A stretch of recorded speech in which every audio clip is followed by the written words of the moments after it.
Hey, hey, welcome to another edition of Sit Down at Uptown, man. To Sit Down at Uptown, we chop it up with the comedians who come rock Uptown Comedy Corner, man. And tonight we got a old school, long time favorite, man. You know what I mean? One of our guys, man, Mr. Gary G-Thang Johnson. Come on now, Lo. Come on, Lo. I'm in the building, man. You didn't really invested in this place, man. How about that, man? Come on now. Spruce it up a little bit. You didn't spruce it up. This ain't furniture from your house now. you didn't went on down to that Home Depot and say, build me something. Build me something. New cameras. Man, look at that. I can see my teeth in these bitches. You hear me? Come on, boy. Look at you, boy. You're making me proud. There it is, man. Boy, look at you. You got your Steelers. You still fucking with them, I see. That'll never change, bro. No, you ain't gonna say. You got that Jerome Bettis spirit too. Yeah. You kind of look like Jerome Bettis. Yeah. Not really sure how to take that. No, that's a good thing. Jerome Bettis was a monster. Yeah, I know you ain't never think about that kind of thing, sports, but just your team. Watch out now. I'm still around. Sports paid for my college. I heard that. Nigga slipped that in. Sports paid for my college. Yeah. Let's not get this confused, sir. Don't understand. I am an educated man. I own the building. We wouldn't always do it like this. Hey, I own the building. Man, thanks for having me, man. Hey, man, pleasure to have you here, brother. I went to all your clubs. Yeah. I'm talking about literally. Literally. Yeah. Went to every one of them. The ones where you was like, this is it. You know, you called me in the office, say this was my last day. I'm like, you leaving? Yeah, bro, this is it. This gonna be my last day at this particular Uptown. Right. These motherfuckers is taking me down. Yeah. How about that? Yeah, but then you came to another spot. I went to that spot. Right. You had all the paneling.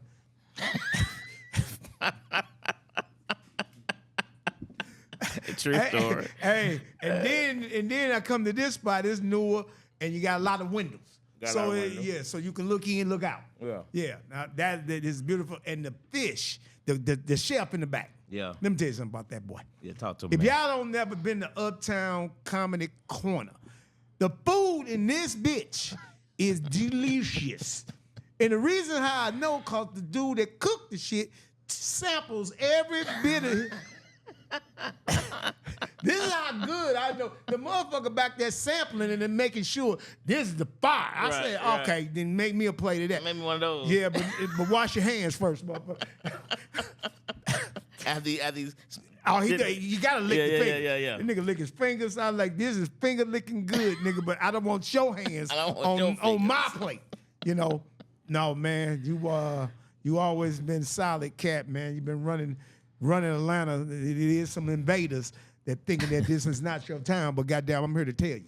Yeah. Goddamn it, I know where to come. Right. When I goddamn come to Atlanta. That's what's up. Goddamn it, if I come here, nigga, and everything is straight.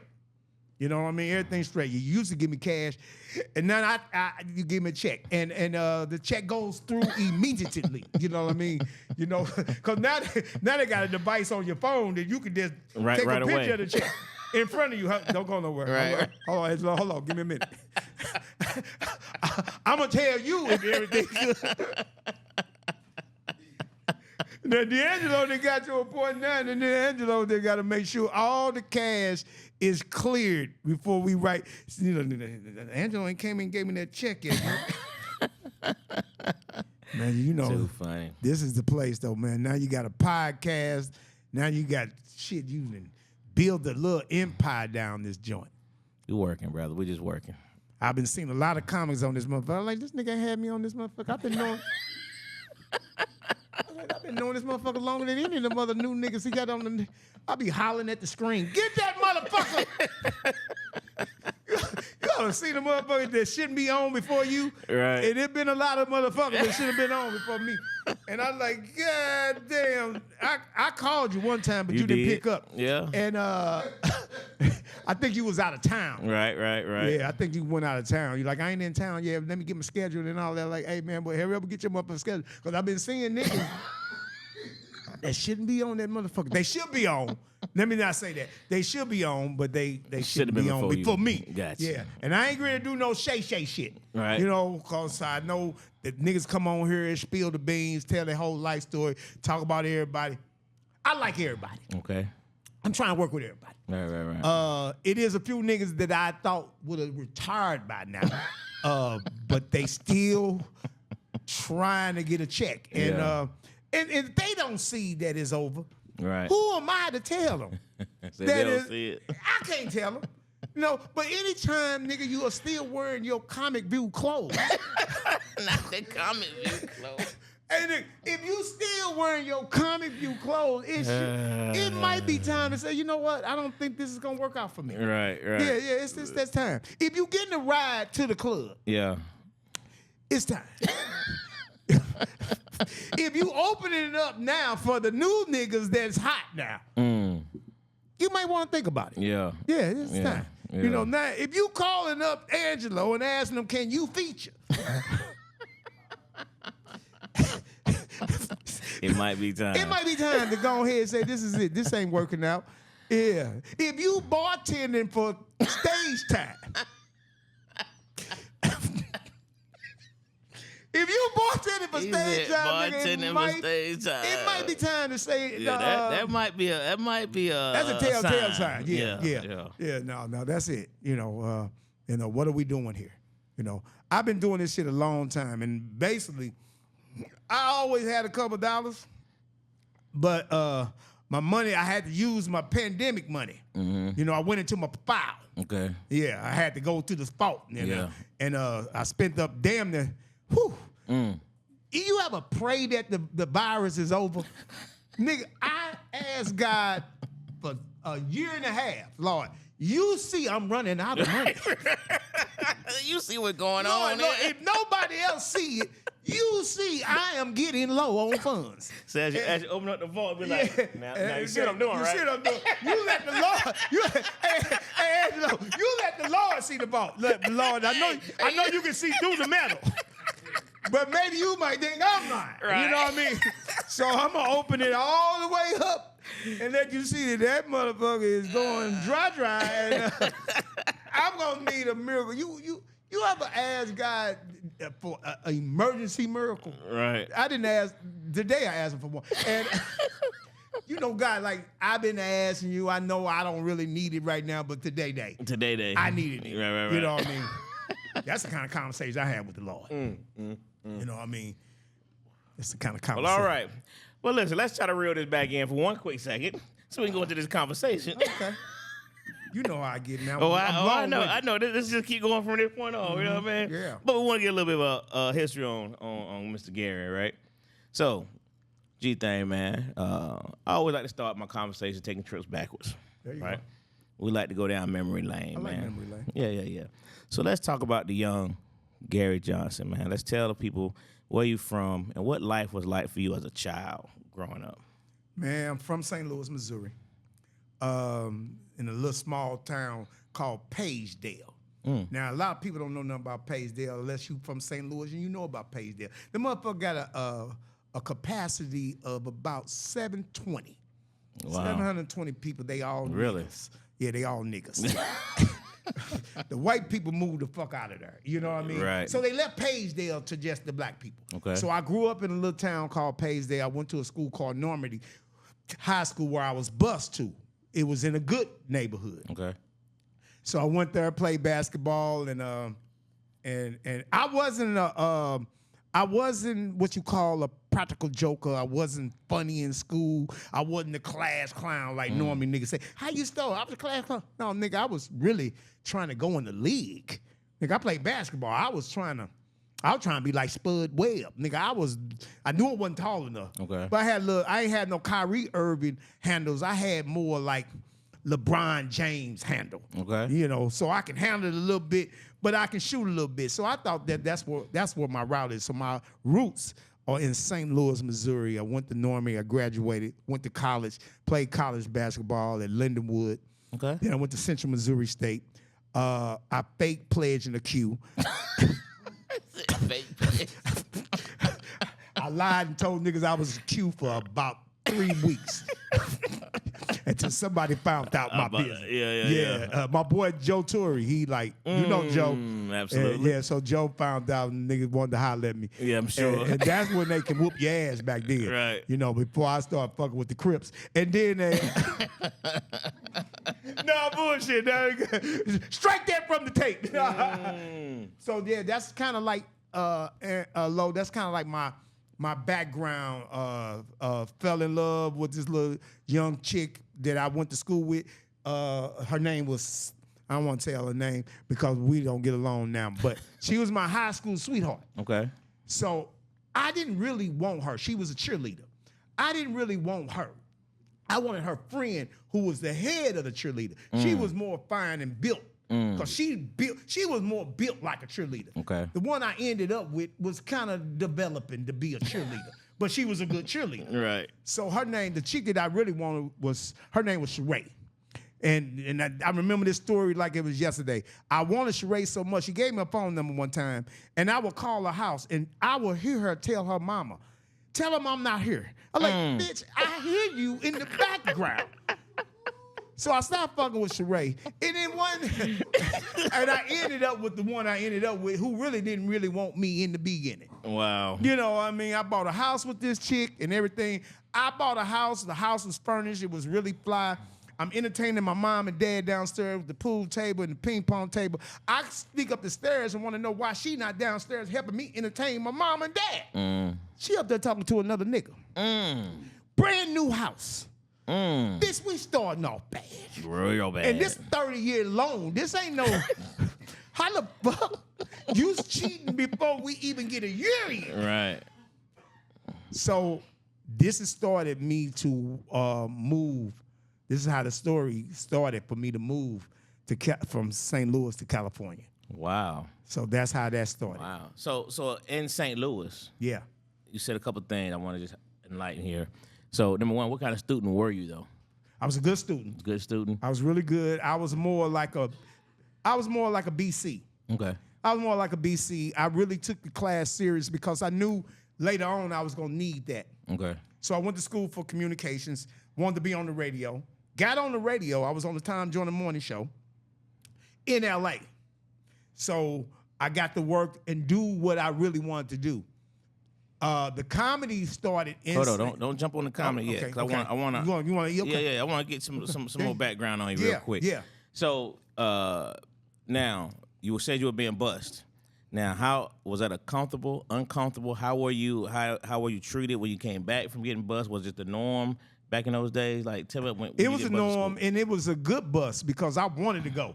Okay. You know what I mean? I'm that cat that really looked forward to going to school in the morning. Okay. You know, because I loved all the kids, and it was some bad chicks. It was some bad bitches. And I'm a young cat, and I think I'm fly. Okay. You know, I had good hair back then. Okay. Now, I don't know how good my hair is now, but I had good hair back then. My mama was cute, and she still is cute. And so the busing was cool. Just after they bused me to the nice neighborhood, it was called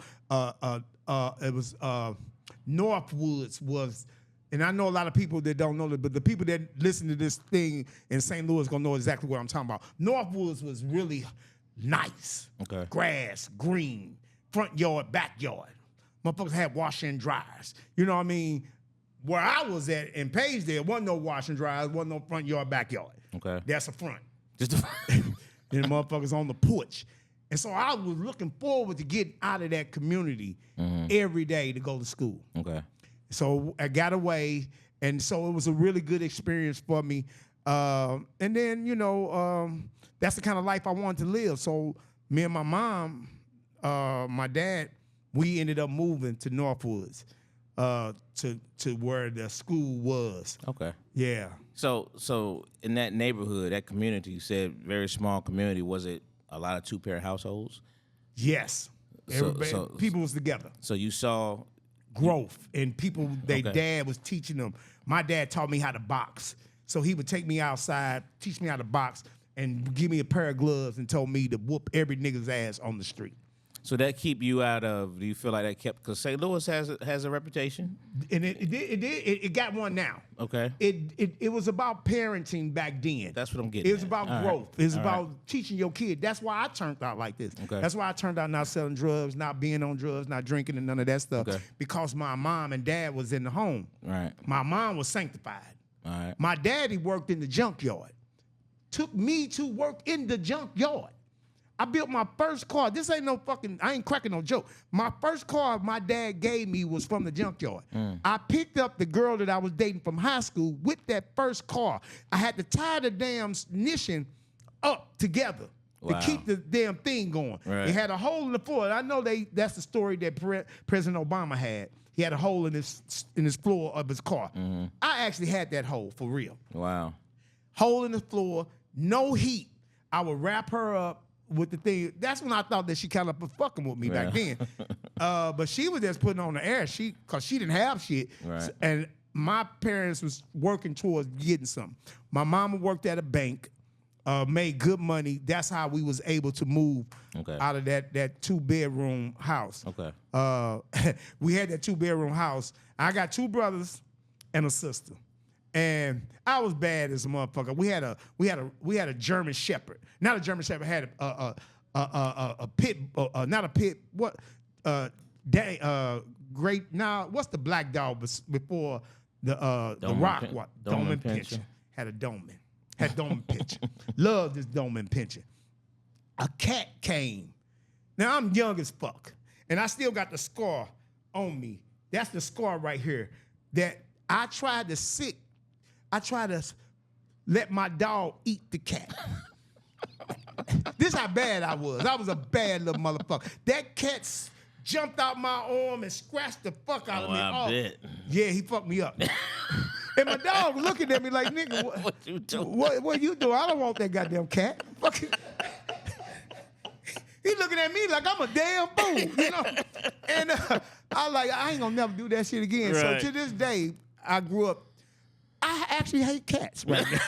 That you do. Yeah, I don't like a motherfucking cat. I think they ain't worth a fuck. And I Right. always look at my arm that he scratched it up. Yeah. And the motherfucker had 9 lives, and I try to use up all of them. Strike that from the record. No, I'm not. But hey, nigga, that's some funny shit though, nigga. Yeah. Hey, man, but so that's kind of like how I grew up, and I really wanted to do something. But here's the kicker. My daddy was a hustler. My daddy was from the military. He was in the army. Okay. So he knew he was a police officer in the army. And my daddy, when I was young, he taught me how to hustle. So he taught me how to shoot dice, play cards, anything that you can get some money from. My dad, now he never taught me how to sell drugs because he didn't do it. But that other hustle, playing blackjack and fucking playing tunk, I was cold at tunk. Nigga. I'm a fucking kid, killing grown motherfuckers at tunk. I'm tunking on niggas, nigga. Right, I don't right. even know how to add it up. Right. But I know it's lower than theirs. So I learned that, and then that energy took me to California. Those skill sets took me to California. So now let's jump into the California. So now, was California before you started doing comedy or after? I started doing comedy in St. Louis. So let's talk about when you first started doing comedy. What actually led you to the comedy stage? What led me to the comedy stage is, and I said this on the radio today, my boy, I wanted to do it because I looked up to Bernie. I looked up to Joe Torre, said the entertainer. So I wanted to do it. And I said, I think I can do it. You know, I think I can go and be funny. So I will go up on stage at the Funny Bone. They had open mic. And Joe was the man in St. Louis. Oh, nigga. Yeah, damn, is he funny? That shit. Yeah. Joe was rich. Nigga kept about 10,000 in his pocket like all the time. Joe was that dude. Yeah. So Joe said, I dare you to go on stage at the Funny Bone. Ended up going on stage at the Funny Bone. And I died that day. And, I thought Joe didn't like me for sending me up there. He knew that motherfucker I wasn't gonna do that good. But that energy and spirit is what kept me saying I'm not gonna be defeated. And I live my life on you're not gonna defeat me. Okay. And so that started the whole hustle. So I started promoting shows. So I wasn't funny to be on the show. I'm gonna book my own motherfucking show. Okay. And put myself on it. Okay. So I opened up, and this is a part that a lot of people don't know. I own a beauty shop and a liquor store. Oh, wow. So now I'm getting money. Me and my mom, I told you my mom was smart. Yeah. So my mom had a lot of money. She started saving up money. We already moved to Northwood. She bought a building. And my mama was a seamstress. And when I came home from college, I said, Mom, you got this big ass building, but you're not making no money sewing. Let's turn this motherfucker into a beauty shop. So we turned it to a beauty shop. And back then, we started doing curls for $19.95. Line wrapped around the motherfucking corner. Wow. I put 17 beauty shop chairs in that bitch. I didn't pay, I started paying them commission. I didn't pay them like they take all the money. Okay. We bought all the products, we brought all the customers in, Okay. we did all the advertising. I'm gonna pay you 50, 60, 40. You get 60, we get 40. And I would do the payroll, the whole nine. Man, we made so much money. I made enough money where I started promoting shows in St. Louis. Wow. And then I started doing shows, and that's how I got into the comedy game. Wow. Through another door. Yeah. Through promoting. Totally. That's dope. That's dope. So now you got a beauty salon, you got a liquor store. So what'd your mom say when you say, hey, I think I'm gonna try this comedy thing? My mom is so supportive. Okay. My mom is like, and to this day, this is why I do whatever for her, because she's so supportive with all the shit I was gonna do. When I told her that I was gonna do this comedy and I'm gonna move to California, the move to California she had a problem with. Okay. She did not want me to move to California. Okay. But I said, Mama, this shit is going bad here. I need to get out of here because the beauty industry is going down. I mean, we still doing good at the liquor store, but we robbing Peter to pay Paul. So now we got to go ahead and downsize this situation. We ended up selling the buildings. I ended up buying 3 buildings and connecting all 3 buildings. The liquor store was across the street from the other buildings. Okay. So we kept the liquor store, and I kept the liquor store going all the while I was setting up shop in California. Gotcha. Yeah. Gotcha. So I only moved to California just to make a big name for myself, just to come back to St. Louis to use my name to sell the shows on. Oh, wow. I wasn't even thinking about motherfucking doing it like that. Who knew that I was gonna be an actor and a big comedian? Nobody, it wasn't even in my mind. My shit was to come back to that small town and do the Tyler Perry thing. Wow. That was my thing. Wow. I wanted to come back, nigga, and use my name and blow. Yeah. It didn't work out that way because guess what? The chick I told you about early in the broadcast, she ended up getting with a nigga, a fireman. Took all the furniture out the house. Now, she took all the furniture and she took all the money out the account. Now that, with her taking all the money out the account, it made me homeless. Wow. In California. Wow. Now it gets deep. I'm homeless out there in California. I can't come back home. I won't tell my mom because I don't want her to look at me like a failure. So I'm homeless in a convertible Benz. Think about it. So it was this place called Kinko's, and I was sleeping in my car because I didn't want to tell nobody that I was going through it. But I did tell somebody. I told my boy Charlie Mack, who worked for Will. Yeah. And I told Charlie what I was going through. He said, G, this is why I was going up to the sets. I would wash up, I would eat food on the sets.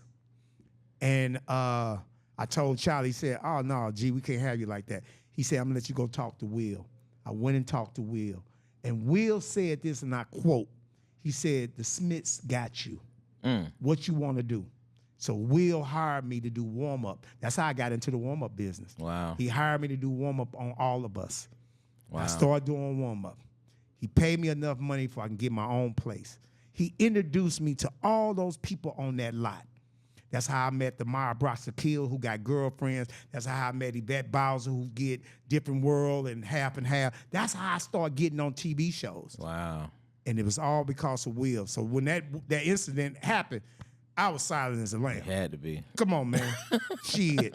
So Will jump-started, gave me a lifeline. Gotcha. And he didn't give me the money, but he gave me the resources. Sure. And he told me, G, always connect yourself with people with resources and you will always work. And that's been my motto the whole time. Gotcha. That's why I Good call stuff. you. That's why I call Gary. That's why I call all the niggas that got resources. And then I pass those resources on to other people so they can help people. So that's how my career got actually started. Gotcha. From homeless. Wow. I was deep. in that goddamn car, I want to say about a month, 2 months.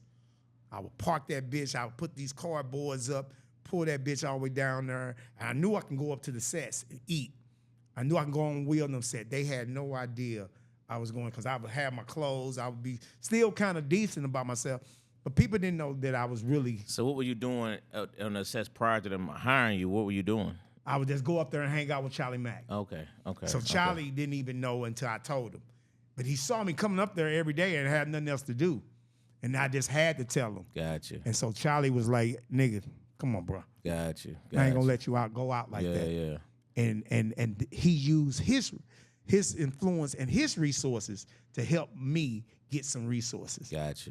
And then and the rest is like, all right. So your first gig. So you at this point you're doing comedy in L.A., right? I'm doing a little hitting the clubs. rooms here and there. Yeah. Here and there.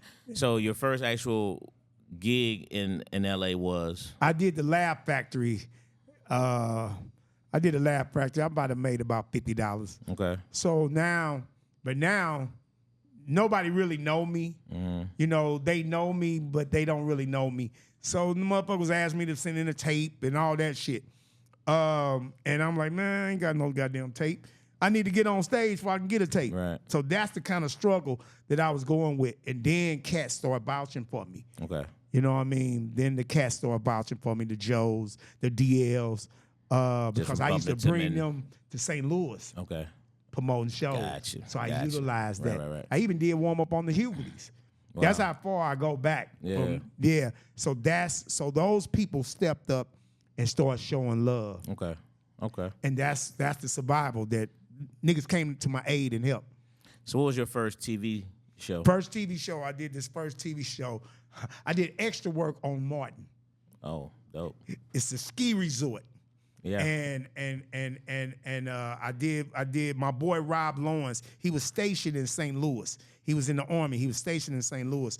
And his brother was Martin Lawrence. And I would look out for him when he come to St. Louis because I was connected, you know. I knew all the hood niggas. I knew everything. He didn't even tell nobody that he was Martin's brother. This is how cold, but he had every new car. I'm like, nigga, what was going on? Right. And then he finally told me. And then I went out to visit in L.A. when I was trying to set up shop. He let me do extra work on the Martin Lawrence show.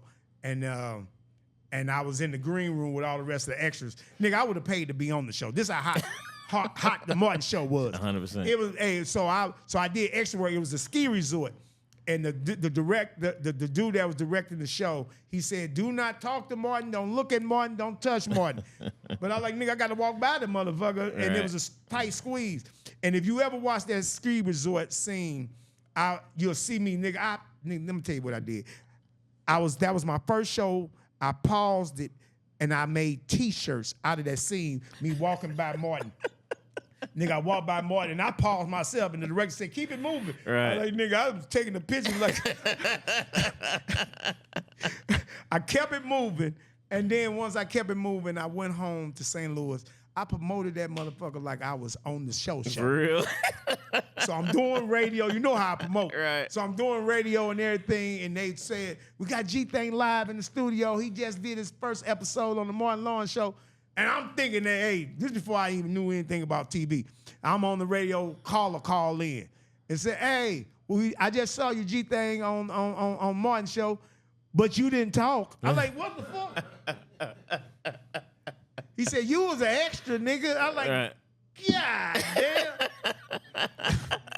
I vowed never to do another TV show unless I got to talk. Wow. So that means I had to go be in the union. Yeah. So I got in the union. So what was your first talking gig? So my first talking gig was on a TV show called Half and Half. And it was called Deacon Rufus. Yvette Bowser wrote another character for me because her husband was so cool with me. He was gonna manage me. So I would go up to her house all the time. So half and half, she wrote a character called Deacon Rufus, but she wrote another character for me, but I auditioned for that character and I didn't get it.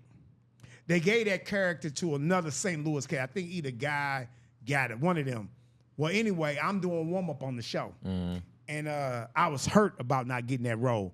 And she leans over, Yvette Bowser, you know, shout out to Yvette Bowser. She leaned over, she said, "G, I wrote you another character you don't have to audition for."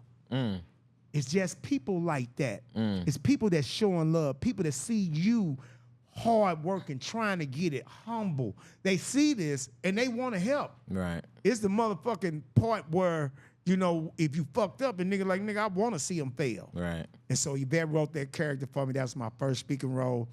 She paid me the max too, cause you know, she paid me $3,500 for that one scene, and that's high for back then on TV. Yeah. And she wrote me back in that show 4 more times. Oh wow. I was chasing S and Atkins around because I was the deacon. And I was like, "Sister Atkins." Well. Yeah. I got that character. He was a little deacon from my hometown, St. Louis. He was one of them. He wasn't a perv, but he was like, well. Borderline. Borderline. He can get some jail time. That's how he. So I got that character from him. And then the rest is like, man, all the other black shows. Then I got on all the black shows. You know, I got on all of them. They all was calling for that little cameo. Yeah. You know, so, and I kind of took that kind of cameo shit from how Bernie was doing his career. He would come in, kill a role, be gone. Right. And then, but now I'm getting all these roles, but I'm chubby. You know, so now they just booking me just to be the chubby nigga. I'm the security guard and all that. And I'm getting a lot of work. And I told my manager, I said, "Hey man, I don't want to be the fat dude no more. I want to tongue kiss somebody, you know, because the chubby nigga ain't getting the tongue kiss nobody." Right. So I lost the weight. And my manager, he said, "Well, how much weight you going to lose?" I said, "All of it." So I lost all the weight, got really in shape, got really good, and wasn't booking nothing. Niggas thought I wasn't funny no more. I said, "Nigga, this still me." Right. Nigga, just that other nigga most of him gone. Man, them motherfuckers wasn't booking me. And then I booked this movie called Disaster Movie with Kim Kardashian. And then I got my first big ass check. They paid me like maybe about $140. And they paid me my big check, and I thought I was gonna blow. Okay. Oh, nigga, I thought that was over with. Yeah. I thought, nigga, hey, look out. Look out. I got arrogant. I would go into these comedy clubs, and I'm on all these TV shows. I was on Punk. I'm booking everything, because that one movie I did with them white people. I'm on everything. I would go into these nigga clubs, and they like, "Nigga, we ain't seen none of that shit." I'm like, "Bitch, I just pulled up in that brand new motherfucking white Ghost. Nigga, you out your motherfucking mind?" Niggas weren't giving me no love. Wow. I got angry. Okay. Black Hollywood banned me from doing anything. I couldn't do the award shows. I wasn't doing the warm-up on the award show because the word got out. That nigga too arrogant. He think he made it. So they banned me for about 3 years. Wow. And I had to figure out how to get back in the loop with black people. So I went back to my people to get back into the loop and just humble myself. You know, God say he won't grab you by a hair on your head to get your attention. And nigga get broke again. And that'll humble your ass. Now, white people only hiring you because black people hiring you. We want the black guy. Right. We don't want the white black guy. Right. We got another motherfucker, one of them. Right. We hiring the nigga. But if your niggas ain't hiring you, you don't represent us. That's what the niggas would say. "Hey, bro, we ain't fucking with you." So you can tell ABC to kiss our ass. So you call it over for the niggas for a reference. They said, who? Who? All right, nigga, we don't fuck with him. Nigga like calling Tyler Perry for a reference. Like, hey, Tyler, how you doing? Hey, you ever worked with G-Thang before? Yeah, I worked with him, but I tell you what, I won't work with him again. What the fuck just happened here? Man, the motherfuckers. Wow. I had to, hey man, that took a lot of praying and get that off of me. You know what I mean? To get to where I am right now. Wow. So a lot of niggas don't even know the story. They just see the smiles and nigga. No, I got a real story. Wow. Yeah, I got That's a real. deep. Yeah, man. That's deep. Got a fucking real story to tell. You That's deep. Had no idea. No, I didn't. You know what I mean? I know you a long time. I didn't know that part of it. You did get a little arrogant for a minute, though, but now I see, all right. Never to you, though, motherfucker. Never to your ass, but to the other motherfuckers. You know what? I'm a book the nigga, but I don't believe in him. I'm gonna start you off with a 325. 325 the week, motherfucker. Get your way here. And put yourself up. You got any family? You got any family here? That's when you know they don't believe in you. You got any family here? Are you gonna be in Atlanta anytime soon? Like what the fuck? Oh man, that's funny. That's true story. That's funny. That's exactly what you're asking now. So what was your breakout moment in the comedy world when you felt like two things? Your breakout moment, leading up to your special, for example. Mm-hmm. But do you remember the point, the first part of the question, do you remember the point in your life where you was on stage and you realized this is what I want to do the rest of my life? Then I started going out on the road with Mike Epps. Okay. Mike took me out on the road with him. I saw Mike at the Improv. And I just went up to Mike, because I knew Mike for a long time.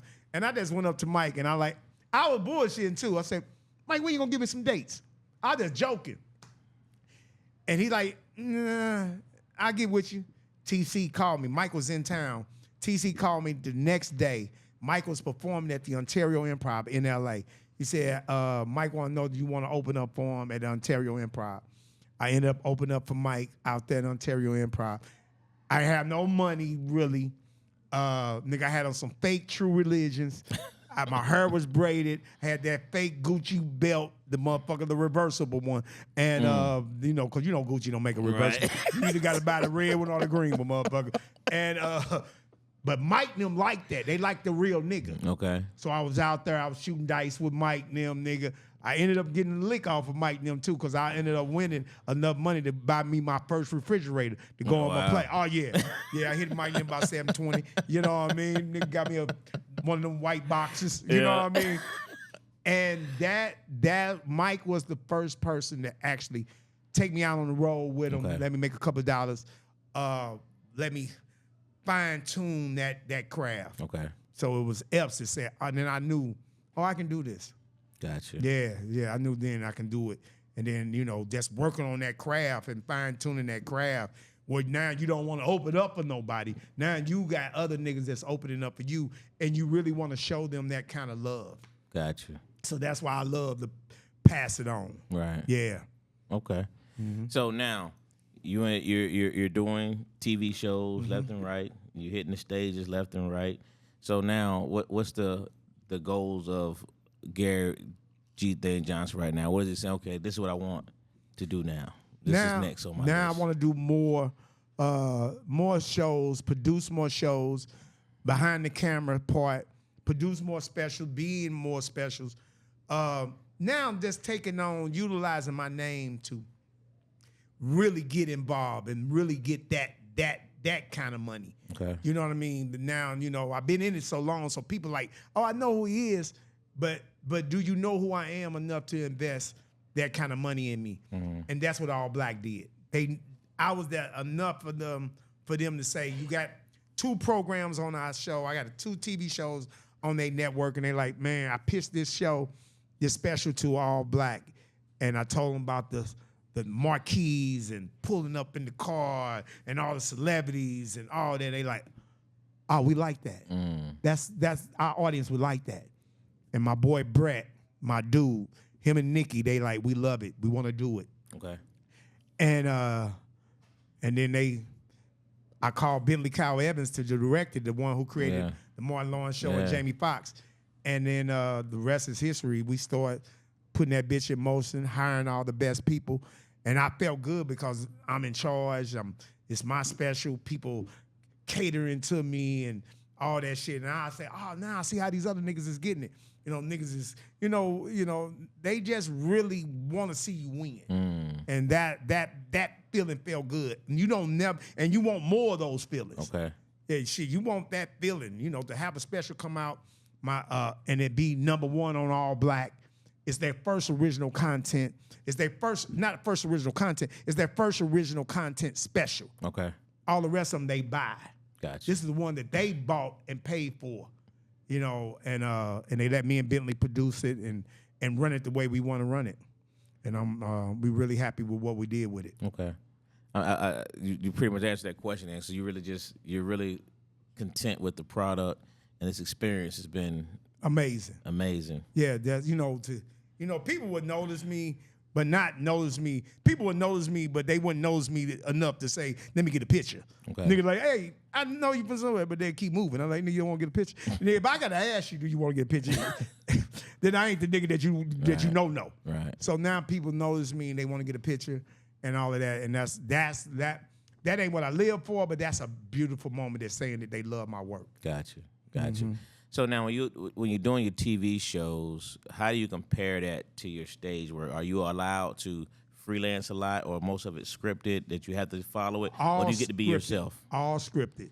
And a lot of comics, this is why they can't act, because they go on there thinking that they can be a comedian on these people's shows, and they already wrote that material. You got 15 writers in the room, and they wrote that material for a reason, to tell a story. They got that job to be a writer. Now you fucking off their words. Now you making them look like that they can't write. Now you coming in here freelancing, and they don't. Directors and writers, they frown on that. Okay. So when they give you a script, follow their script and put your spin on their words. On their words. Yeah. Gotcha. Yeah. Don't be coming in that motherfucker. Anytime you see a nigga ad-libbing, he ain't gonna get the job. You see him in the audition, he like, nigga, and you looking at him. After he don't say the line after the third sentence, you will let him finish. But you look at the director that's in there reading with him, you like, he ain't getting it. Do it, look again. Hey, nigga, this one, it ain't happening for you, nigga. And you want to know why you don't get a call back. You call your manager. Did they call? Because I killed that motherfucker. Right. No, you killed it, but they weren't laughing with you. They were laughing at you. Yeah. Yeah, get the fuck out this room. I've been in that motherfucker many times before I took the class and before I started studying the acting chops and getting it right. I would go in that motherfucker and try to ad-lib their words and wouldn't even study them. And they're like, "Thank you. Yeah, thank you. We'll call you." Right. Fuck, okay, thank you. Kill that motherfucker. Mm-hmm. What's the biggest comedy stage you've been on up to this point in your career? Comedy stage? Like audience attendance. Well, of course, me performing as a comic, I did, what's the Mercedes? Mm-hmm. Is that what the Hawks play? No, State Farm. State Farm. I did State Farm. Okay. I did State Farm. Nigga, I did Madison Square Garden. Wow. Yeah. I did Madison Square Garden. I did all the big. I did what motherfucker Denver Nuggets play. I did all the big arenas. Yeah. And that took me because of the tours, But were they there to see me? No, they weren't there to see me. But they ended up knowing that I was on the show. And you become like the host, like, you know what I mean? If you're doing a big tour, you gotta call me. Yeah. Now they calling with that love money, but now they like, we can't afford you. I like, no, you can't. And, like, motherfucker asked me to do warm up for one of the award shows. I ain't gonna say the name, and cause I want to get blackballed again. And they are like, "Hey, how much y'all got?" We got 1,500. I like, you don't got G-Thang, motherfucker. You think I'm about to entertain these motherfuckers while the host up there sucking, and then I got to keep the show going, because that's what they would do. Right. They would have me be the show. They would cut my mic on in those warm-up things, and my mic would be on hot. Normally, you'll see a warm-up that cut his mic off once they go to a break, and they had to decide, do you want to cut the mic on? Motherfucker kept my mic on once they went to a break for the TV shows. I mean, for the award shows. Mike Hot. I'm through the audience. I'm killing motherfuckers. I'm killing the celebrities. Yeah. I killed Samuel L. Jackson one time at the BET the Image Awards, and I told Samuel L. Jackson, I said, Samuel, I said, you don't make enough money to have that kind of jacket on. To be sitting up here in these TV seats. And then he was sitting in this seat. He laughed, but Denzel was behind him. And Denzel came up to me and said, hey, motherfucker, don't say shit about me. I lied to y'all not. Denzel said, nigga, don't say shit about me. I said, whoa, I'm on the mic still too. I said, whoa. I said, this training day Denzel offensing Denzel. Nigga, which one? Motherfucker. Man, it been 3 award shows. I still ain't spoke to Denzel. Really? That nigga be looking at me like, yeah, motherfucker, say something. This'll be your last award show. I'm like, nigga, come on, Denzel, I wanted to work with you. Now you off the list. Yeah, man. Wow. That's crazy. So, Gary, you become this great host. You're doing your comedy stuff. You're hitting stages all across. So, do you want to continue the act? Do you want your own sitcom? Is that like? Well, I had my own show. I mean, yeah, you did. I want another one. Yeah, that's. So yeah, I had, so I didn't live those dreams. Had my own TV shows, started movies, got my 1 hour comedy special. Now you want to take those to other levels. Okay. You want to take those where motherfuckers gotta know who you are. Right. You know what I mean? And that's the goal now. Gotcha. Where you be a household name, where motherfuckers gotta, they gotta wire you the money. Yeah. Motherfucker, nigga. Yeah. You don't get to talk to me personally. Right. I ain't there. You like, nigga, get him on the phone. Get him on the phone, nigga. You gotta talk to this nigga and that other nigga to call that other nigga to get to him. Yeah. I don't want to be there, but I want to be there. I want to be there. Yeah. Yeah. Of course. You know what I mean? So you got my personal number. What's your thing on these beefs, man? Comic beefs, rap beefs. Where are you at with all these? I with think these it's beefs? crazy. It's grown people that's rich. Come on, man. Y'all all rich. What we beefing for? Nigga, I'll get some money, man. Like my dad is older, and he's set up. I went to St. Louis to make sure my dad was set up. He was in the rehab for his legs. He couldn't get to walking. He's an older guy. Okay. And he's set up for life. And what I mean by that, he has enough money to where I can have 24-hour service for him. 24-hour care for my dad. And that's what I got for him. And that's where you want to be. You want to get to an age where motherfuckers is taking care of you and you ain't got to worry about all this beefing and shit. Nigga, you got enough money. Who are you mad at? Right. Nigga, I can look at my account. I got the app right now. And I can look at my account like, okay, I'm cool. Nigga, y'all got these apps where y'all can look at your account and you still angry. Yeah. White people ain't angry like that. Right. Unless you storm the Capitol. But the other one. Very true. Yeah, man. So G-Thang, we wrap it up with the top 5, man. I always do my top 5 on my Classic Conversations podcast every Tuesday night. There we go. So, and I know you from the Lou, right? You a Rams fan. Yeah. So give me your top 5 Rams. And it can be St. Louis or LA. I don't know how you feel about I know both of them. You know what I mean? Give me your top 5 Rams of all time. Top 5 Rams of all time. Yeah, you got any music for that? Okay. He might put it back on the editing. Add that in. Top 5, Marshall Faulk. Okay, for sure. Kurt Warner. Okay. Torrey Holt. Isaac King. You understand me? Isaac who? Isaac King. Oh, Isaac King. Isaac King. Wow. Okay. Top 5. All right. Yeah. And the last one, he was Isaac Bruce. Isaac Bruce. I'm about to say, you can't have Isaac King, you can't have Isaac Bruce. Yeah, you gotta have Isaac Bruce. He definitely over Isaac King. They're my top 5 Ram cat. Those was the secret weapons. Okay. That's when that's the real greatest show on turf.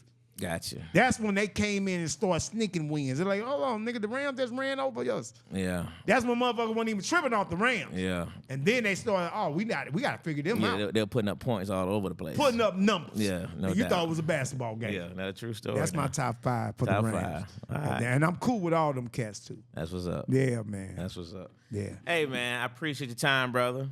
Thank I you, always man. appreciate coming down, rocking Uptown Come on, Comedy man. Corner, Come man. on, man. You know what I mean? Come on now, this is how you do it. Way to be true to the game, man. So, it's another edition of Sit Down at Uptown with man Gary G-Thang Johnson in the building. We out.